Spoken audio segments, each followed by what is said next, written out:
اور جا کے کہا کہ چادر چڑھائی ہے اور کہا کہ اگر مجھے کامیاب کرو یہاں اسلام آباد سے تو راولپنڈی سے پوری سڑک لے کے آؤں گا. ایسے یہ قوم کو بتایا جا رہا ہے یہ اسلامی ریاست لے آئے گی.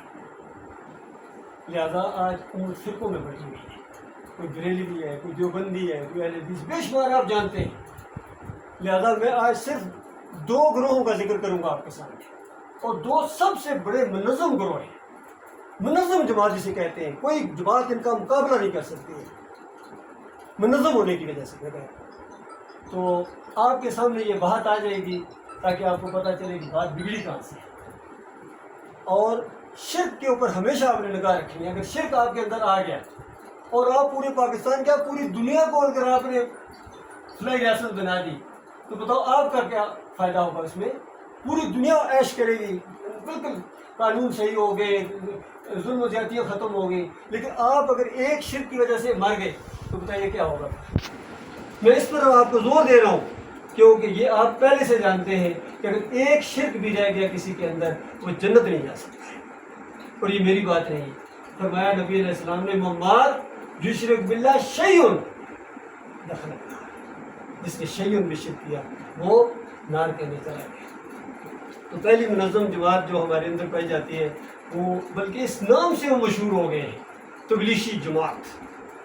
اب ان کا آغاز ذرا دیکھیے, جو ان کے بانی سمجھے جاتے ہیں, وہ فضائل اعمال جنہوں نے لکھی ہے اس کا دیباچہ اگر آپ پڑھ لیں, آج پڑھیں, کہ میں کوئی الزام لگا رہا ہوں میرے گریبان پکڑیں, لیکن اگر یہ بات اس کتاب میں لکھی ہوئی ہے تو اصلاح کریں.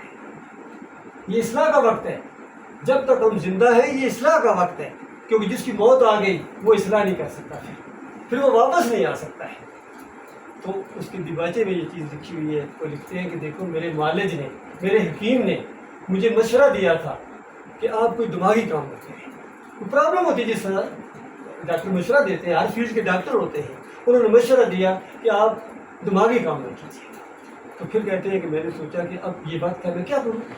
پھر کہتے ہیں میرے دل میں خیال آیا چلو کوئی کتاب لکھتے ہیں, اور اس وقت یہ کتاب لکھی گئی جو سب سے بڑا دماغی کام ہے, کتاب لکھی. اور اسی کے اندر تھوڑا سا آگے اگلی لائن میں لکھا ہوا کہ یہ اس کتاب کے اندر یہ وہ واقعات نہیں ہیں کہ آپ ایک دفعہ پڑھ کے آگے گزر جائیں, بلکہ یہ وہ واقعات ہیں جن کو بار بار پڑھیں تاکہ آپ کا عقیدہ مضبوط رہے. یہ خود لکھ رہے ہیں. اب آگے واقعات سنیے ذرا, اس کے چند واقعات آپ کی خدمت میں لاؤں گا, پھر آپ فیصلہ کیجئے گا کہ بات کہاں سے بگڑی ہے. کہتے ہیں ایک نوجوان تھا, درود بہت پڑھتا تھا, اللہم صلی علی محمد, ہر قدم اٹھاتا درود پڑھتا, ہر قدم اٹھاتا درود پڑھتا. کسی نے پوچھا کہ آپ یہ جو ایک عمل کرتے ہیں کیا آپ اپنے کسی اجتہاد کی وجہ سے کرتے ہیں یا کوئی سنت سے یہ چیز ثابت ہے, تو یہ کیوں کرتے ہیں؟ پوچھا, یہ سوال پوچھا. انہوں نے کہا مسئلہ یہ ہے کہ میں اور میری ماں حج کے لیے جا رہے تھے اور راستے میں میری ماں کا انتقال ہو گیا, پیٹ پھول گیا, منہ کالا ہو گیا. بتائیے اس سے بڑی کیا مصیبت ہے؟ سفر بھی ہو, ماں مر جائے, لاش خراب ہو رہی ہے, اس سے بڑی کوئی مصیبت ہو سکتی ہے انسان کے اوپر؟ کہتے ہیں اس مصیبت میں گرفتار تھا کہ سامنے سے توما کی طرف سے ایک بادل آیا, قریب آتا گیا, اور اس میں سے ایک نورانی چہرہ انسان نکلا. انہوں نے میری ماں کے پیٹ کے اوپر ہاتھ پھیرا, سوجن ختم, منہ کے اوپر ہاتھ پھیرا, کالک ختم, جانے لگی. میں نے آواز دی کہ آپ کون ہیں, آپ نے اتنی بڑی میری مشکل حل کی ہے, میرا مسئلہ ہے, آپ ہیں کون؟ تو انہوں نے پلٹ کر جواب دیا کہ اصل میں تمہیں پہچانا نہیں ہے, میں تمہارا نبی محمد صلی اللہ علیہ وسلم ہوں, اور میں اس لیے آیا ہوں یہاں تمہاری مدد کرنے کے لیے کہ تم درود بہت پڑھتے تھے. یہ ایک واقعہ, ایک چھوٹا سا اور سن لیجیے. کہتے ایک جماعت جا رہی تھی تبلیغ کی, راستے میں قیام کیا اور قریب ہی ایک مزار تھا, قبر تھی. قافلہ رات کو سو گیا جیسا روٹین ہوتی ہے. وہ قبر والے قافلے میں ایک نوجوان کی خواب میں آئے, اور خواب میں آ کے کہتے ہیں کہ تمہارے پاس یہ جو اونٹ ہے یہ تو مجھے دے دو, اور میرے پاس بھکتی اونٹ ہے, یہ تم لے لو, تبدیلی کرو. یہ بالکل ایسی بات ہے جیسا آج کوئی کہے یہ میرے پاس سائیکل اور تم ذرا بدلی کرنا چاہتے ہو, کون انکار کرے گا؟ بھکتی اونٹ والا اونٹ ہے, تمہارا عام اونٹ ہے. تو اس میں پھر انہوں نے کہا اوکے کر لیتے ہیں. جیسا ہی یہ معاملہ طے پایا خواب کے اندر, تو باہر دیکھا کہ وہ اونٹ نہر ہوا ہے, خون جاری, اب جب نہر اونٹ ہو جاتا ہے پھر وہ نہیں بچتا ہے، پھر اس کو ذبح کرنا پڑتا ہے، اس کو سارا معاملہ کرنا پڑتا ہے۔ بہرحال قافلے والوں نے اس کو مل کے کھایا۔ صبح اٹھے اور قافلہ چل پڑا۔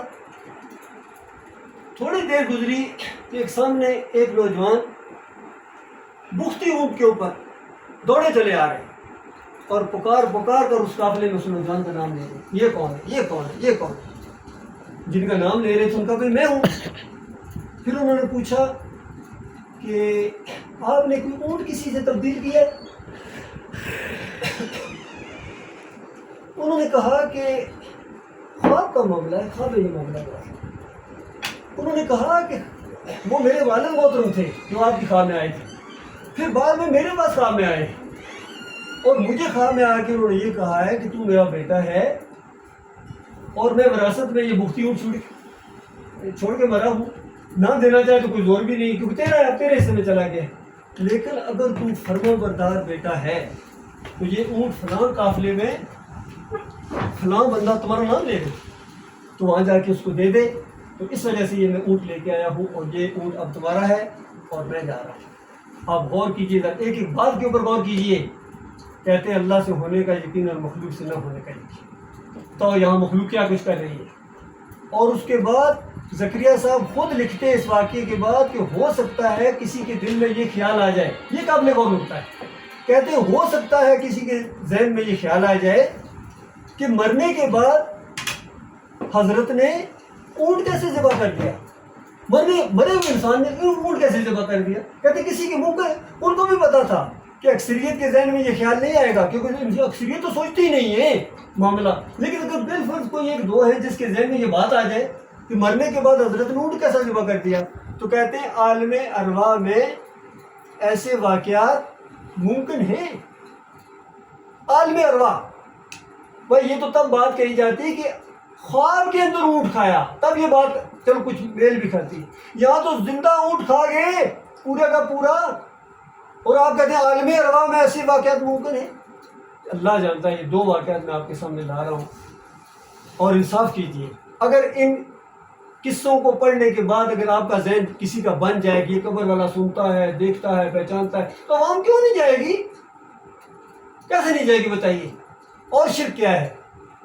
پھر وہ وسیلے بھی دے گی، پھر اسی کتاب کے اندر واسطے وسیلے بھی لکھے ہوئے ہیں کہ قبروں سے فیض حاصل ہوتا ہے اور ان کے صدقے سے پکارا جائے تو وہ بھی جائز ہے۔ اور اتنی بڑی بات، اس سے بڑی بات کہتے ہیں زکریا صاحب اس کتاب کے اندر کہ نبی علیہ السلام کے جسم کے ساتھ جو مٹی لگی ہوئی ہے، بیت اللہ تو کوئی چیز ہی نہیں، بیت اللہ تو کوئی چیز ہی نہیں، عرش اور کرسی سے زیادہ افضل ہے، یہ ہے ان کا عقیدہ، ہمارا اور ہمارے بڑوں کا یہ عقیدہ۔ بتائیے اللہ کے بندے، اللہ کا کوئی وقار ہے؟